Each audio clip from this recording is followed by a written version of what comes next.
Se você gostou do canal, deixa o seu like, se inscreva no canal e ative o sininho para saber mais. É uma questão a ser resolvida. A gente fala defesa, ok, não é só a zaga, né? A forma como se defende, mas né? a zaga especificamente é um problema aí. Você veja assim, o Bahia, os números Castellucci trouxe ali, né? O Bahia tem a 10ª pior, a 10ª melhor defesa, porque está no meio da tabela. Baraúna até salientou isso. É razoável, né? Mas o Bahia é o 3º time que menos perdeu. Só quem perdeu menos que o Bahia foi o Flamengo e o Palmeiras. Com o Palmeiras 3, o Flamengo, o Bahia perdeu 5 jogos. Precisa de ajustes defensivos? Precisa. Por quê? Porque nos últimos 6, 7 jogos, ele tomou muito gol, fugiu muito daquele padrão. Por isso bateu, acho que 23 gols sofridos, né? Precisa ajustar. Os 2 zagueiros são os responsáveis por isso? Não, eles estão dentro de um conjunto que se defende quando perde a bola. Então, essa engrenagem do meio, da linha de meio também, os jogadores ali têm que ter um número maior de desarmes, né? Para que a bola chegue atrás um pouquinho mais mastigada, tenha a sincronia de posicionamento entre as linhas, a forma que ela está compactada, a forma que o Bahia reage às transições defensivas, que é um ponto negativo, quando ele perde a bola lá na frente, às vezes uma equipe que tem dificuldade para retomar, tomou alguns gols onde houve falha individual, que também tem o seu peso. Mas eu acho assim, o Bahia precisa de mais um zagueiro de ponta para chegar, para jogar. Se não for trazer um zagueiro desse nível, é melhor deixar os que estão, porque senão você só vai somar e até bloquear o espaço do próprio Fred, tornar mais difícil a ascensão dele, né? Porque tem o David Duarte, Mingo, Canu, Marcos Vitor e Fred. É um número bom. Luiz Gustavo. E o Luiz Gustavo, que está jogando até pelo Júnior, e o Fred também. E o Luiz Gustavo, que não entregou ainda um nível alto. Se é para trazer um zagueiro, é alguém para jogar com o David Duarte ou com o Mingo, aí vai depender da escolha do treinador. Mas se for um jogador ali naquele bloco para disputar, deixa os que estão, ajusta os outros setores e torna a defesa ali menos exposta. Porque o Bahia joga, Baraúna, muito no campo adversário, com posse de bola. E tem hora que é desarmado, né? E as engrenagens para evitar essa transição do adversário, elas não são fáceis.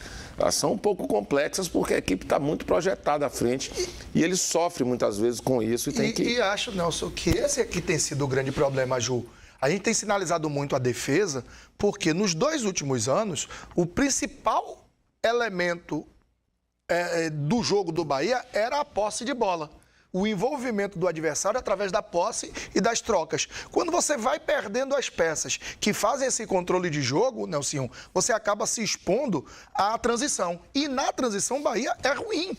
Mas quando você tem a posse no campo adversário, dificulta ainda mais. Tem um momento que você perde a bola também, né? E aí gera essa transição. O Bahia tem uma certa dificuldade nisso. Desde o ano passado, aliás, desde o ano retrasado, o Bahia tem dificuldade em transição.